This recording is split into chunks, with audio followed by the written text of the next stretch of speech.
This is a presentation of Northeast Streaming Sports.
There's the man. What's up, everybody? What's up? It's another NFC East show. We got 3 of the 4 here. We got one out sick, but just like this team, he's not feeling really well. What's up, everybody? How's everybody doing today? What's going on? Good. D. Slayton is still with the Giants, so today is a good day. You know, and there's a D. Slay that's still with the Eagles too, even though there was a rumor that he was going to go somewhere else. He did sign? Yes, he did sign. Yeah, that was, and I knew that was happening. You know, it was like people were telling me, oh, he just dropped, say goodbye to Slay, and I'm like, this isn't official yet. And if they're going to drop him on the 6th or the 1st of June, why would they bother dropping him now? This is a ploy. This is a ploy to see if he's got, any worth, and see what they would, if they're going to trade him or whatever. There would be no need to drop him now and designate it for June 1st. It wouldn't happen. Just wouldn't happen. And I did hear from you guys down below over there, Mr. True Blue, that you signed the duct tape wonder. Van Der Esch is back. Yep. That is. Tape wonder. Well, let me ask you this though, True Blue. First off, apparently somebody else will have to feed Zeke.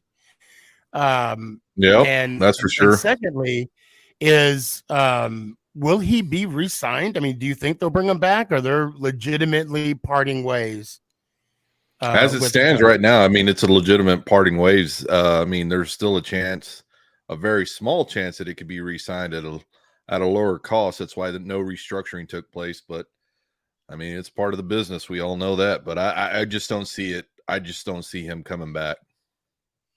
And that being said, now granted, when you guys had your playoff game, nobody knew that this. I mean, well, actually, I think we all speculated that Zeke was not going to be back with the Cowboys the following year. But just think about his last play.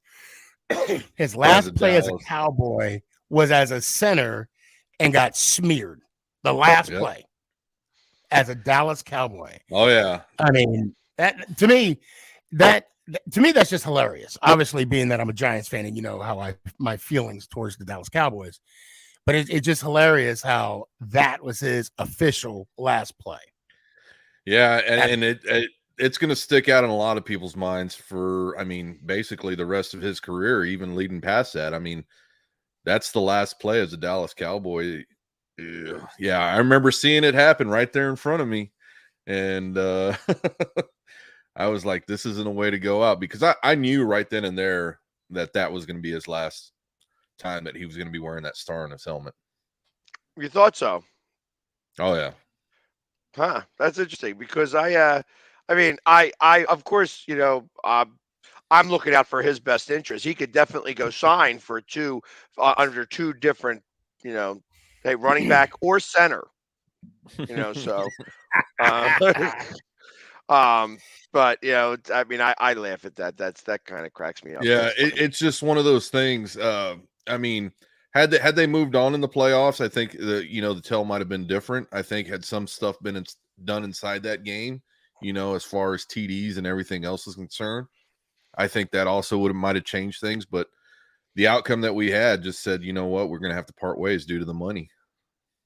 Yeah. Although, hey, listen, now, in hindsight, being 2020, when I ask you the question about whether you would have traded him for a second-round pick last year, would you?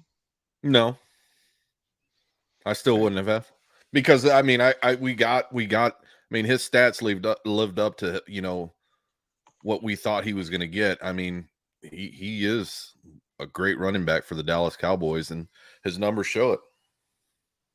Well, I mean, he was playing injury prone. I don't say injury prone, but he was playing injured the last 2 seasons.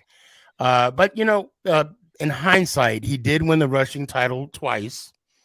Actually, of course, I work with Dallas Cowboys fans on a daily basis. And when the call came about Zeke, everybody was asking me, am I happy that Zeke is no longer a Cowboy? I'm like, I'm not happy and I'm not unhappy. I mean, it's are you happy or unhappy? And yeah, that's... a lot of them, I'll just give a number, like maybe 7 out of 10 Cowboy fans that came to the office and we talked about Zeke. They mentioned as soon as he got his money, his play did decline. As soon as he got that 1,400, 1,700 combined all the way down. And I mean, he wasn't getting what especially when Pollard came on the scene. No. And yeah, that money did, the night, the standoff that they had before he got that big paycheck, it was another consideration that, I might have to pay you now, but later I'm not going to have to do it. So, okay, you got me on this round. Next round is my turn. And you see what happened. So am I happy he's gone? No. Am I, it's one of those things. I'm going to tell you this right now, truthfully. I was more hurt when Herschel Walker left to go to the... Oh, right. Because he was your best player of your team. Yeah. When he left, I was freaking out. I was just, but then, because back then, when you hear the news, breaking news, he's gone. It hits you hard, and it's like, what? Whoa. And it's just not as, intricate as it is now with hearing what you got in compensation. All we heard at that time was that he's gone. Something like this is like, okay, we expect it. In today's day and age, you hear about it a week. The Cowboys are talking about it. The locker room's talking about it. Do we bring him back? Then the draft and everything else. And it's one of those scenarios where it's a lot easier to take. Well, I mean, you didn't have the same, thought process when it came to what's his face, Dancing with the Stars, Emmett. When he went to Arizona. Emmett, yeah, of course. I mean, but again, that was a business decision, and I knew he was. It wasn't. He did what he did with the Dallas Cowboys, and he still wanted to play, and I don't blame the man. So right then and there, I was just looking at it. This is a business decision for him. He still wants to play. He still wants to make some money, and eventually he came back and retired with the Cowboys. So, he did sign the 1-day contract. His goal, his goal was to rush for 20,000 yards. Oh yeah, that was his goal. And imagine if he would have hit, because he's at 19 right now. I don't. He's at 17. Oh, he's at 17. Okay, my bad. I thought he was at 19 something. But then again, if he was at 19,000, he probably would have tried to stick around. And that's rushing. That's rushing. That's not catching. That's not. No. That's straight rushing. Yeah. Yeah. So I mean, anybody would beat that record. Well, what you have to think about now that you have 17 games. They now that one game's added, I mean it's changing every day. I think the hardest record to break right now is going undefeated. There is no way any team can go undefeated in today's age. Well, let's put this in perspective, right? So there's 17 games. A player would have to average he would have to average 100 yards. I think it's $1.09. Well, I'm just saying, because it's 17 games to get at least 1,700, and he would have to do that for what, 10 years? Straight. Yeah. Like 10, a minimum of 10 years. I think that rushing record is I think the passing records, and this is my opinion, I believe the passing records in the NFL, like the passing and also the receiving records would be more in trouble than the actual rushing records, because a lot of teams now, they're doing that run by committee. Yeah. Even if you have that number, even since we have Barkley, we do have I can't think of his name right now. Great. Starts with a B.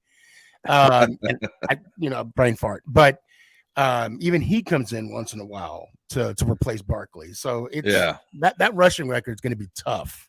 It is. And that's a great thing about the NFL. You have all these records, and records are made to be broken.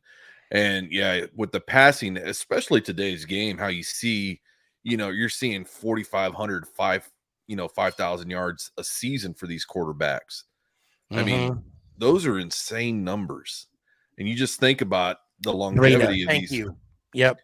You think about the longevity of these quarterbacks now and how long they've been playing. Brady, for example. I mean, it's hard to say who's going to break that record now, because that's a long time in the NFL.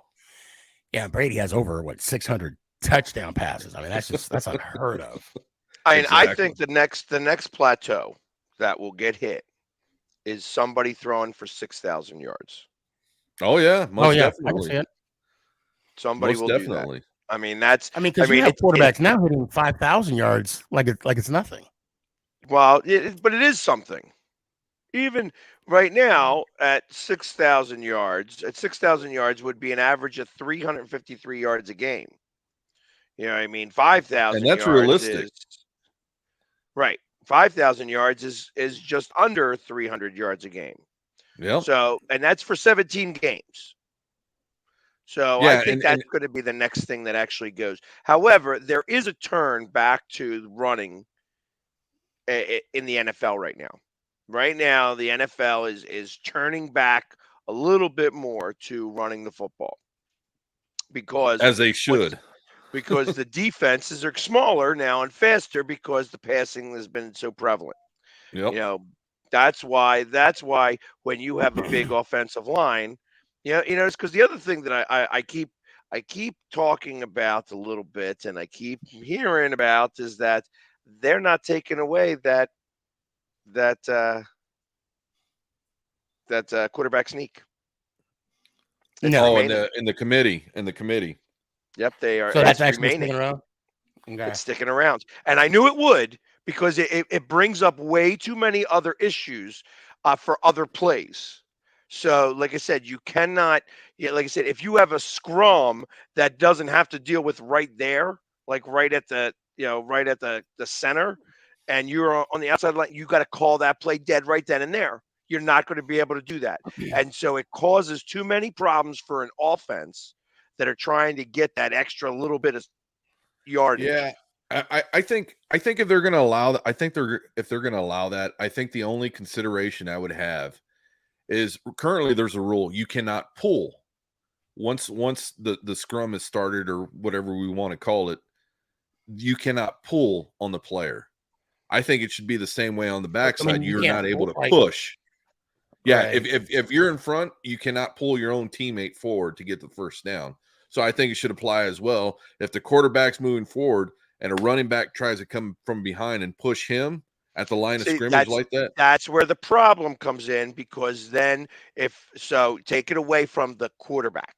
Now you bring it into a running back or a receiver that's just trying to get that extra yard or so, and you have the pile up there. That's when you have those issues. And that's what they wouldn't be able to stop that play there. Or you're canceling all those plays. You know what I mean? Yep. You're blowing the whistle there. Well, now you're stifling the offense, and the NFL is big on not doing that. They want offense. They want offense. It's just going to be interesting. I can't wait to hear what they decide upon that, because it's going to be interesting hearing from the owners. Not so much, but I want to hear from the owners on what they have to say. There are 15 quarterbacks that have thrown over 5,000 yards. And the closest quarterback, the top 3 quarterbacks that have thrown over 5,300 yards is Manning, Breeze, and Brady. Mahomes done it once as well. Brady has done that twice. Breeze, actually, I take that. Yeah, Breeze like 3 or 4 times. But Peyton Manning has the record for the season, which is 54-77. So 5,400, 5,500. Yeah, 77 yards for. And it was 2013 when they had that high-powered offense. Of course, didn't kind of muster it up to it when they played in the Super Bowl against the Seahawks. But he had some top receivers. So it's a combination, obviously, with offensive line, and the receivers, and of course the a high Q level of a quarterback. And what year was that? 2013. Yeah. So also think about this. His passes weren't going that far. Oh no, they weren't. You're right. He was not throwing 30, 40 yards down the field. He was not throwing bombs. He was not throwing bombs. That's when dunking right there. Yeah. 10 yards here, 5 yards there. I think, if I'm not mistaken, he had Wes Welker as a wide receiver. Yep. So you're looking at 45. You're looking at 45 plus passes per game. And you should know how hard it is to throw that ball 45 times when you're playing that your arm's going to get pretty tired. Oh yeah. Well, by that time, I don't even think he even had filling in his hand. I think that's when he put the glove on. Yeah, exactly right. So not only did he get all those yards, he just got them off short plays. So real quick, I want to just kind of wrap everything up with Daniel Jones's contract. I know we're probably going to be talking about the off-season moves. Well, yeah, because the show is actually called Gains and Losses. There we go. Now, this is a huge gain for the Giants, because I know. Let me hear it. But no, the reason why I say hear you say first. Well, I know. I'm just being sarcastic. This contract that Jones signed was more team friendly than it was Jones friendly. Now, granted, Jones got his guaranteed money, which was, I think it was like 80 plus million. Okay. But when you break this contract down, it's basically a 2-year deal. If he is not successful this year and next year, the year that we will opt out and move on from Jones, that's going to be a huge draft class of quarterbacks that's going to be coming out that year. But for example, regarding Jones, I'm sorry. You hope. Well, as of right now, I only know that there's one quarterback coming out, and his name is Manning. So other than that, that's the only quarterback. So from what I know, there are some quarterbacks that are coming out of high school. Of course, I don't know their names off the top, but because I was going down the roster, left. Right. I think I don't know if he's eligible, but I know exactly what you're talking about. But the deal with this deal that they did with Jones, it is so back heavy that technically, if he were to play the full 4 years, it's only like 37.5. It's not the full 40 million that everybody's making it out to be. Now, of course, with the signing of Jones, they're going to tag Barkley. They're going to try and work out a deal. Barkley's still looking at the $14-15 million mark type money a year, which I don't see it happening. Okay. In my opinion, of course, call me biased or greedy. I would rather Barkley sign the 1-year tag, get that $10 million, give us another show me year, and to where next year, he will definitely earn his money next year, but we'll see. Now, I do know they're going to restructure Leonard Williams' contract. Like I just stated, Darius Slayton is back. Shepard is back. They signed to another year. Now, a lot of these vets, like say Shepard and Slayton, just because they signed does not necessarily mean they're going to make the team. They still have to go through the training camps, the OTAs, and of course, like I said, the training camps, and then make that 53-man roster.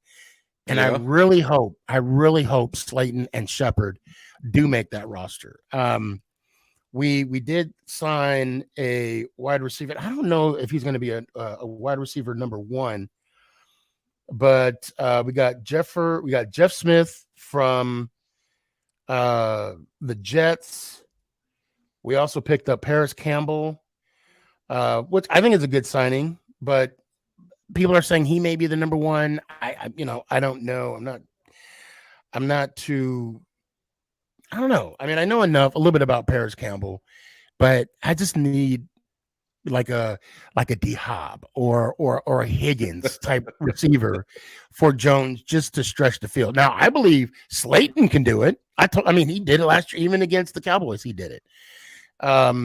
Now, defensively, hold on, I got it right here. Defensively, I think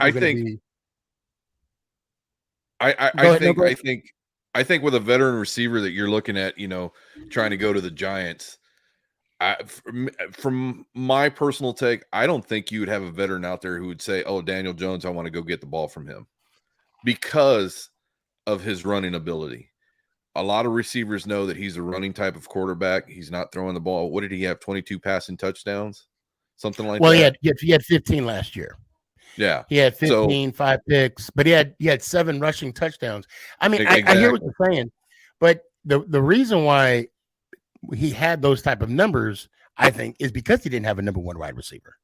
Well, we made the playoffs because he didn't even have a number 1. I just imagine the potential with the second year in this system with a number 1 wide receiver. I don't even think Jones has hit his ceiling yet, in my opinion. I mean, of course, we all could be wrong, but if we give him the weapons, we did pick up the gentleman Waller from the Raiders, and with a trade that we got through the KT trade. Yeah, I think, which was a great move, but we still need that receiver to stretch the field. We still need that one receiver that'll do it. And I'm hoping we get it from the draft, first round. But if we can get a veteran guy that we could plug in quick and make things happen, why not do it now? Yeah, that's that's how the Cowboys got lucky with Brandon Cooks. I mean, he just signed over, and he just came over, seeing that we've got now another veteran back there, and it's going to be one of those types of players who's going to take a little bit of lead inside the locker room and say, "Hey, you know what, guys, we've got to, this is what we've got to do in order to win." I mean, you saw some leadership with CeeDee Lamb, and he was stretching it a little bit, but I don't think somebody, I think somebody like Brandon Cooks can come in and step it up for all these guys, make everybody work a little bit harder. On my end, Gage is saying that doesn't matter. Jones will still only throw for 10 to 15 touchdowns. I highly disagree. Jones wants to throw the ball deep. He wants. I mean, granted, he'll run, for like 6 or 7, but if he has that number 1 where he could just throw that ball, oh man. Yeah, Philly, you can rub your eyes all you want to, but I have complete trust and faith in DJ. I'm glad that you do. Yeah, I firmly think again we're very early into this new 2023 season. Facts. And I think right now that you guys are going to take a very small step backwards. I think that you guys are going to wind up like, 8-9 or 9-8. If you guys make the playoffs, it would be barely. And if you guys make the playoffs, it'll be over the Cowboys, because I do not believe that I think the Cowboys take a step backwards. And I also firmly believe that the Cowboys have a coup on their coach this year. So what makes you say that the Giants are gonna see? I would say Philly might take a step back because we still have our coaching staff in place. The only missing piece, I don't even want to say it's a missing piece, is the fact that we want to make sure that we have Barkley back on the field. So I firmly believe that he learned a lot in the playoffs, and that he's going to start to incorporate some of that. And I think in the process of incorporating that it's going to be a learning process. It's a learning curve. I think that you guys won a lot of games very early that you probably shouldn't have won. And I think that that is going to be very difficult to replicate. You guys won a lot of games in the last second of the game. And I think that that's going to be very difficult to replicate. And I think that it's going to be a tougher season all the way around. We are not. I don't think that we're going to get 14 wins this year. You know what I mean? I don't think we're going to go 14-3. I think that we're going to be closer to 12 wins. You know what I mean? It could be 11, could be 12 wins. I think that, that the Cowboys themselves, I really believe that there is going to be a frustration level that is going to boil over. And it could be from Dak or caused by Dak. And it's going to wind up costing the coach's job later on. No, I don't see that on this side. I think, what everyone fails to see is that for 2 years, Coach McCarthy has been playing with the guys that he was given. And what I mean by that is, he had to take everybody who he had and run with it. This year, he finally said, you know what? I gave it your try. It's my try. Kellen Moore's out. You see now he's brought in some other coaching for a QB coach. I think, if anything, we're going to level up even better on the offensive side. Defensive side as well. We're gonna be there with the signings that we got. And it could go one of the other ways. One of two ways. It's going to either work really well, or you're going to find out exactly what kind of coach he is, and I don't think he's a good one. No, I do think he's a good one, and I just think it was the offensive call playing that got us in a lot of trouble in these games. And I mean, you witnessed firsthand what happened when he actually called the plays. A lot of people still don't know that, and you saw after that halftime when they marched right down the field. Right, and but then you also saw he didn't give it back to him, and you guys still lost the game. No, he gave it right back to him and said, "That's how you do it," and that's exactly what happened. See. When you get those phone calls from upstairs, you better answer them. And I mean, I've literally seen some coaches try to ignore that phone, and when they have, it's a fun sight to see, I should say. But again, I think the coaching staff that he's put in place, I think with the players that we're getting in free agency right now, and I think with the draft is going to have a big effect. The first, second rounds. So I'm okay. Now, obviously, the schedule has not came out yet, okay? But I'm looking at the home games, of course, Dallas, Washington, Eagles, of course, and that's same with the away, so that's the 6 games. But we got Green Bay, we got the Jets, Patriots, the Rams, and the Seahawks at home.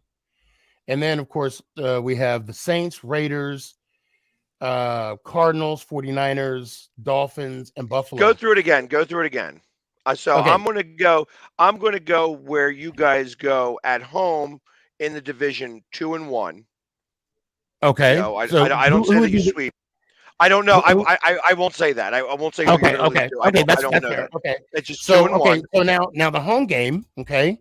We got Green Bay, who will not have Rodgers. That's probably going to be a win. I'll give you the win. The Jets, who will have Rodgers. And that'll be a 50-50 there. That's a tough one. That's a MetLife game. And then it's a MetLife game, so I don't really count that as a home game, but I know you guys get it at home. No. You count that as a home game because it's Giant Stadium. The Jets pay us so they could play there. Actually, it's not Giant Stadium, it's MetLife Stadium, so everybody's MetLife Stadium, but the Jets still pay us to play there. Our banners are hanging there, okay? They just borrow. Not when the Jets are playing. They take those banners down and they wipe their butts with them. They don't take it. They cover them up because they're ashamed that we have more than they do. I could do this all day, Philly. You know that. The Patriots. Okay, that's another win. Okay, the Rams. I can't say that's a win right away. Then you got the Seahawks. I think that could be a loss. And then I think that's going to be a revenge game for us. And especially for Jones, because in that game, that was the only game, if I'm not mistaken, he threw that was one of the games that he only threw 2 picks in. Now the away game. So even if I give you the benefit of the doubt and I get you guys go 6-2 at home. 1, 2, 3, 4, 5, 6, 7, 8. There's only 8 at home. Yeah. So I'm going to give you the benefit of the doubt and go 6-2 at home. Okay, you know I'm going to agree to disagree, but I digress. Right, so, but you would only gain 2 wins in that. That's you could say you're going 7-1 or 8-0, but I don't think you're going to do that. Well, so the away game, I do believe this year we are going to beat the Dallas Cowboys at home. You heard it here first. Although, yes, I say it every year, but I think this is the year that it actually happens. And then we got the Eagles at home, which I know, Philly, you're going to say you're going to beat us. Oh, I was waiting for you to say no. I actually think you're going to beat us. I was waiting for you to say that. I don't know why. No, I mean I'm not going to talk of that right now. I'm saying that you guys are going to go. I'm saying that you guys could go 2-1, and if you beat the Cowboys, I know you'll beat Washington because that Daniel Jones beats Washington every time. That's then that means you lose to the Eagles. So now we have the Saints, the Raiders, Cardinals. Saints is a loss. Saints is a loss. The Raiders is a win. And then we have Cardinals, 49ers, Miami, and Buffalo. Loss. I don't know. I know that you don't think so, but I'm. So if you go 6-2 on home, I mean there was a lot of loss at the back end of that one. So I mean, not necessarily. Well, not on the home games because you said we got. No, I said 6-2 at home. Okay, right, 6-2 at home. I'm saying on the road. On the road, I think you're going 3-6. 3-6. That's 9-8, and you might sneak into the playoffs with that. I don't know that that's going to be the case, but you might. So I'm hearing you saying I'm hearing you saying we're going to have 10 wins next year. I like the way you think. No, I said 9. I like. And that Raiders team is a question mark. I think the Raiders suck, and they're going to continue to suck. So I figure you guys will beat them. But that being said, you have to go out there to do it. And when you're playing in a dome, it's like it's Vegas, so everybody's going to go out there for that. But Vegas, for some reason or another, when it comes to NFC teams, beats them. Yeah, something about us going out there and we better hope your team doesn't go out and party too much on Saturday night. I see us possibly. I think we'll beat the Saints and the Raiders. No, you're not beating the Saints. You aren't beating the Saints in New Orleans. You're not doing it. You're not doing it. I think we are. You can think that all you want, but you're not doing it. I think, and when it happens, listen. I want to bring back the tape here. I'd love to bring back the tape. Yeah, please. Yeah, let's do it. I believe. Write it down. I believe that we'll beat the Saints because it takes a while for a quarterback to gel with the team. Okay, I think we'll be a better team.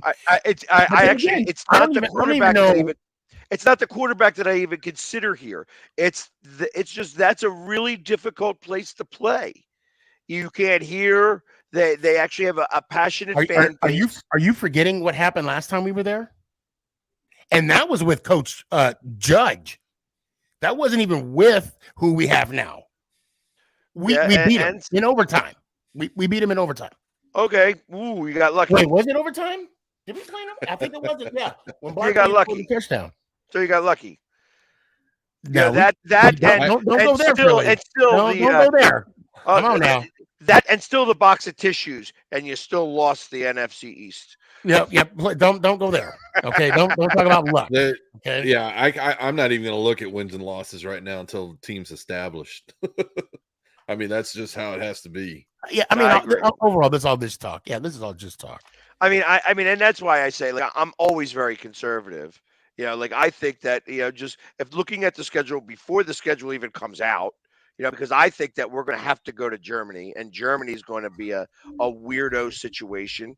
You know what I mean? And even if I we're didn't playing go the this year, did you? Huh? No, No, y'all we didn't stayed. Okay, because I know. Coach, No, but so there's Kansas City and Patriots are both playing over in Germany, and I can't see the NFL having a rematch of the Super Bowl in Germany. Won't happen. However, I do see them having a rematch of Super Bowl 52 in Germany, without a doubt in my mind. So I think that Philadelphia, and the only way that won't happen is if Kraft says, no, I'm not playing the Eagles over there because those guys travel and we want that money. Because so let me ask you this though: if you guys go to Germany, are you going? Of course. That I'm going to tell you, that was my biggest regret last year by not going to Britain. The fans had so much access to the giant play. I mean, of course, I'm just going off of what I saw on people's TikToks and whatever.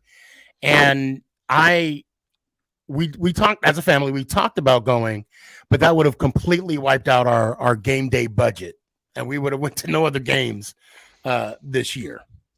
So Tyler thinks that they're going to take a step back, but Tyler's just happy that he was able to make the playoffs this year. So we're going to let Tyler's team. Jacksonville. Derbs. Duval. Oh, okay. Hey, we got to give Jacksonville some flowers. That was a huge comeback. That was a huge comeback since the Kardashians. Huh? Philly stands. Oh, they are not. No. And they got Dak crying. That is cold.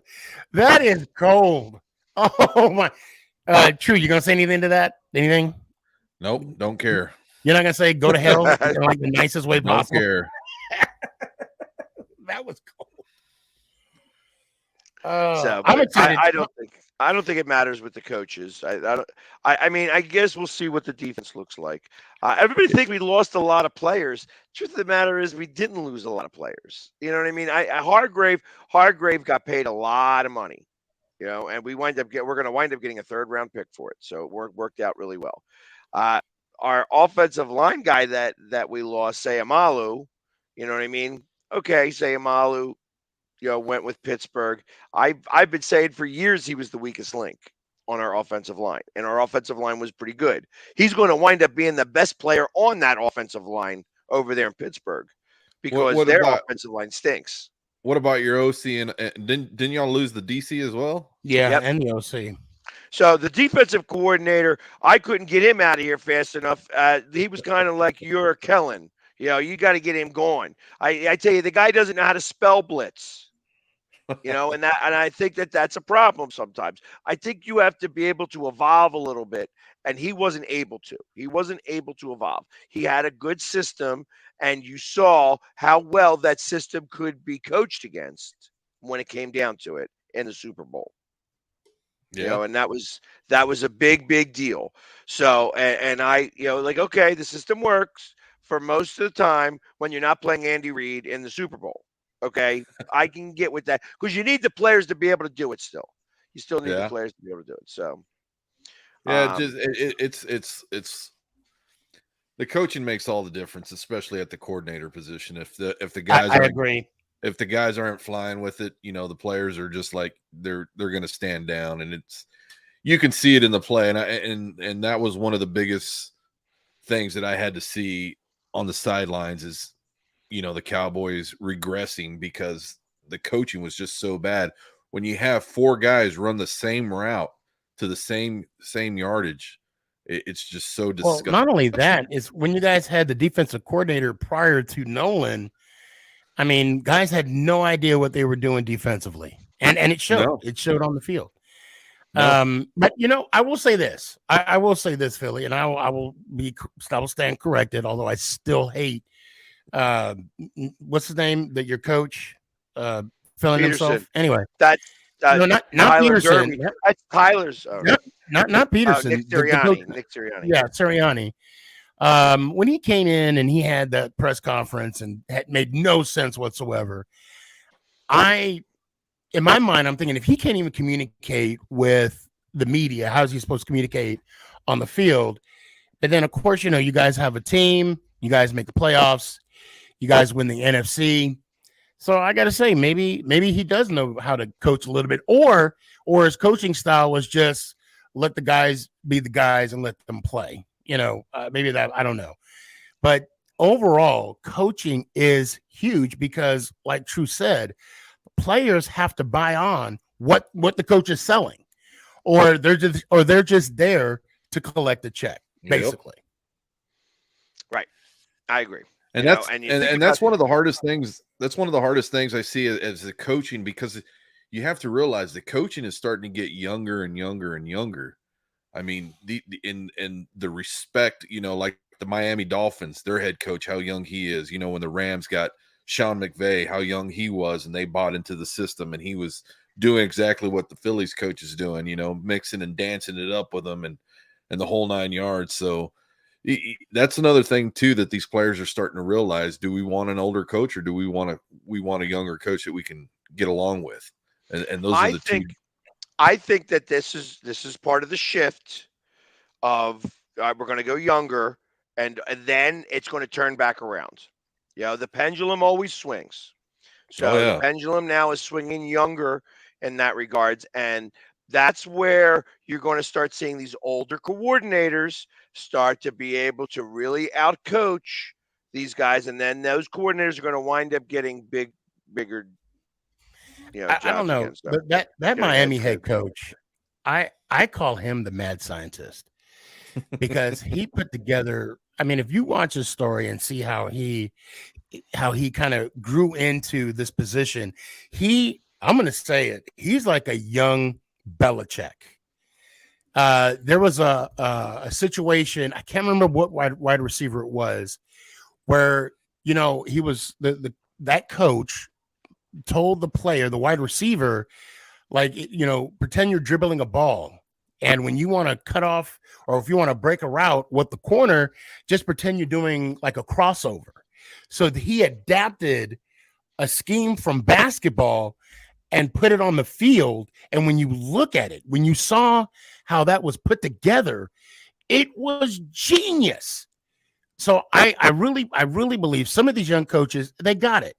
But some of them, I mean, maybe not, but I don't even think age is a topic here. I just think it's the knowledge of the game and how quickly they can make adjustments, and how quickly that coach can evolve with that game and with that team. I think that's what it all comes down to at the end of the day. Well, yeah, and it really does. And that's why I'm still like Eric Bieniemy going to Washington.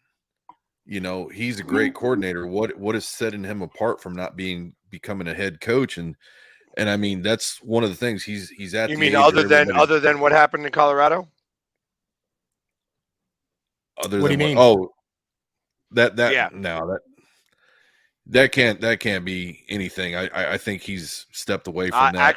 Actually, you know what? Now I will only go by Jim Jeffcoat saying that it is such a big deal. It is such a big deal. He'll never be a head coach. And that's Jim Jeffcoat saying that. Yeah. And real quick, as I'm saying this real quickly, I want to give my sincerest condolences to the Jeffcoat family. They lost the patriarch of their family. Jim's father passed away the other day. So I want to give a heartfelt condolences to him. Wow. We do a show with him. Obviously, he's been on our show a couple of times, and I do a show with him every Sunday. And his father had just passed away the other day, and I wanted to just give like I said, a heartfelt from everybody here. I'm sure everybody feels the exact same way. Definitely. Jim is the only nice thing I'll say about the Dallas Cowboys. He's an awesome guy. So, but ultimately, he says that there's that the story was able to be squashed because he won't ever get a head coaching job. Okay. Yeah, and that's there's definitely a lot more to the story than we even know about. Apparently there is, because I didn't know anything about that then. Yeah, so that's the reason why. So and like I said, I can only go by that, and that's why I wanted to quote the source. Wait, you mean what? Bieniemy will never get a coaching job? Is that what you're saying? That's what he's saying. What I'm saying. I can actually see him. If he was to get a coaching job, his past is going to come back, and they would tear him apart. He would not. What? I can't say what happened because I don't know what happened. Okay, but there was something that happened in Colorado when he was doing college. Yeah, it was previous. It was previous interactions that took place. Right. So I'm going to Google this in a few minutes. I just in going back. Can you do your grooming at another time and not on the show there, Sneaky? My ear itches for some reason. I don't know why. I've been like, he's got like Q-tips. He's doing his beard. Come on, man. Well, be ready for the show. I always do my beard. You can even people say on my show, I do my beard. Going back to the coordinators, that's where I'm finding a lot of interest on how the coordinators are moving around, both on the Cowboys and the defensive minds that are coming in, because now we've actually got a player who crossed over from offensive to defensive, and it's part of our international relationships. Our guy from Mexico who actually is moving from the offensive line to the defensive line, and a lot of people are starting to say, well, it doesn't make sense for somebody to shift positions. So maybe the coordinators, Dan Quinn, saw something that nobody else was seeing on the offensive side and said, you know what, we can use this guy right here in these types of schemes. So going back to the coordinators, it's such a big help for the head coaches that these coordinators take on so much responsibility. And I'm just, I see your offensive coordinator going to Arizona, and that's what it is now. Most guys that get to the Super Bowl are all of a sudden picked. Our defensive coordinator, by the way, is our defensive Our coordinator. defensive coordinator went to Indianapolis. There you go, Indianapolis. But yeah, you see, I mean, as soon as you hit the Super Bowl, it's all free for all, which I get. But those coordinators play a big role in what these teams do. So, how do you feel about the Gilmore signing? I'm going to take it. Well, I mean, of course, you're going to take it. But what he's going to be back there. I mean, with the respect that Micah Parsons and Diggs has, I'm just going to say, okay, these are who these guys were going after. I mean, that's all I mean, until he plays for us, I got to see it before I believe it. Right. Yeah, and trust me, Diggs was not the answer. Diggs, I'm not exactly sure what happened, but he had that run where it was like 7 games in a row he had an interception. Right. And what's he had since then? Like 2? Like it's like all of a sudden nobody's throwing to his side.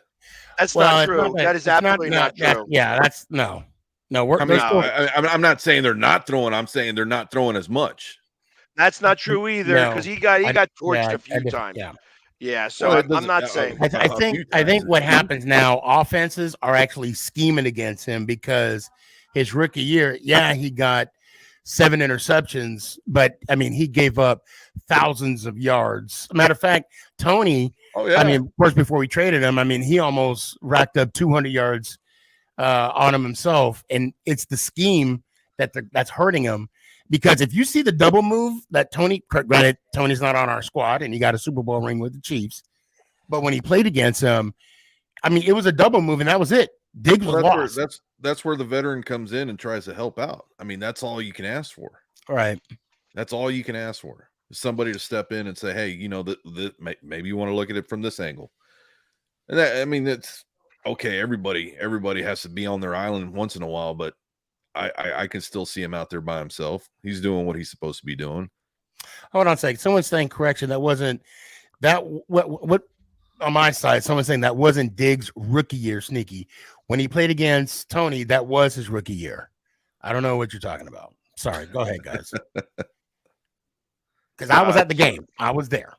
I wanted to leave with Mike Glenn. Oh, I shouldn't have said his name. I heard he's coming back. The neck. As the water boy.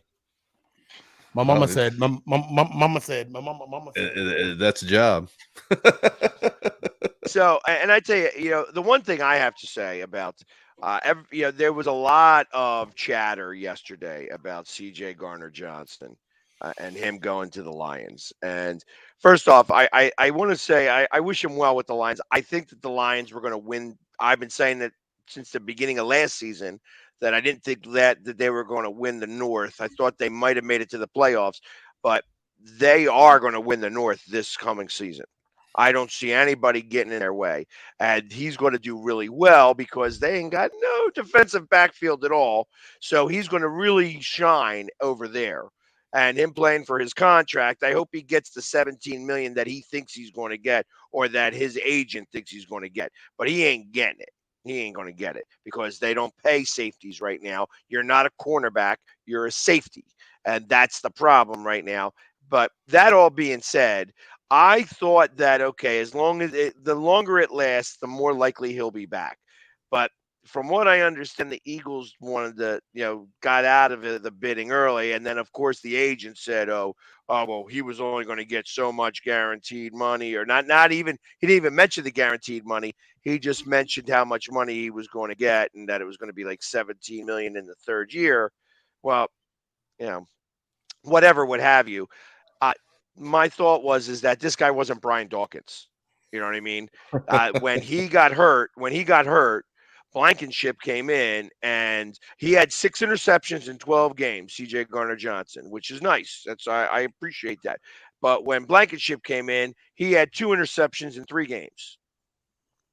So it wasn't like it was a big deal in terms of that. We didn't lose a lot while he was hurt. So yeah, or it was like 3 interceptions in 5 games.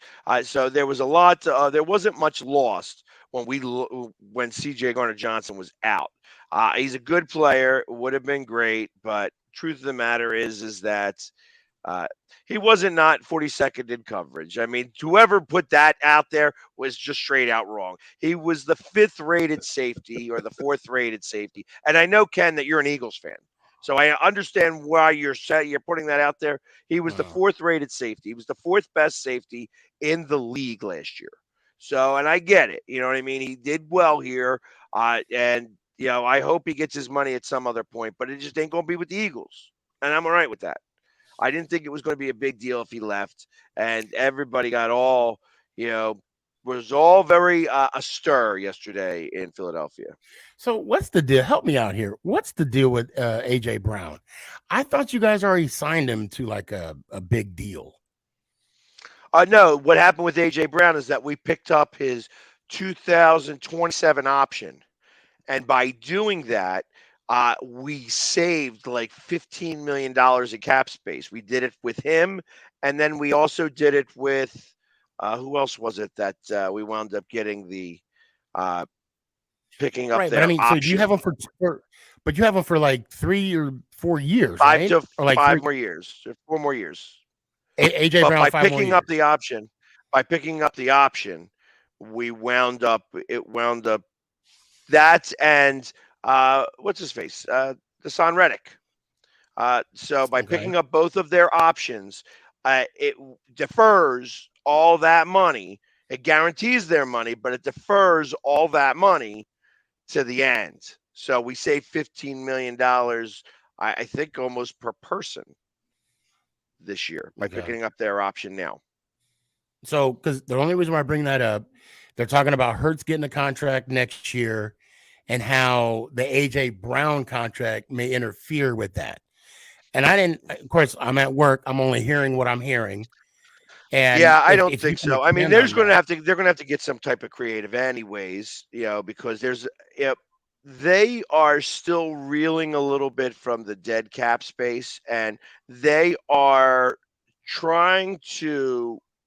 they're going to have some carryover cap. And that with that carryover cap this year, I think that's what's going to wind up happening. That carryover cap is going to be able to become a signing bonus for Jalen Hurts, and they're going to be able to pay him a tremendous amount of money next year. So yeah, that's I was saying we're still reeling in this cap space hell. It's got 53 million in dead cap. So okay. no, I don't think it's what. that bad, but I think it's still bad, and it's still because of the Wentz, and even though Wentz got traded, there was still some dead cap space, still some money that we had to fluctuate around to be able to do that.